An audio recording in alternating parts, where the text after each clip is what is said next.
This $40 million waterfront mansion is the most private estate on the Sydney Harbour. With a turntable for your Rolls Royce and uninterrupted views, this home is unlike anything you've seen before. Located on the border of Rose Bay and Vaucluse, this 3-storey home is situated on over 1,000 square metres of some of the most expensive land in the world. The 5-bedroom, 6-bathroom home borders the Hermitage Reserve, meaning you have no direct neighbours and creating a level of privacy that is usually impossible to come by in Sydney.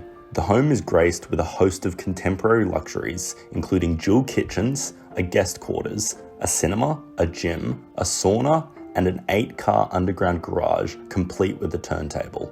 Maximising natural light, the home meets the highest standards of modern family living, showcasing sustainable design principles, the latest technology, open-plan living, and expansive alfresco entertaining space. Privately set amongst the beautiful native gardens, enjoy an outdoor pavilion with a pool and spa, while you take in the harbour views with complete privacy.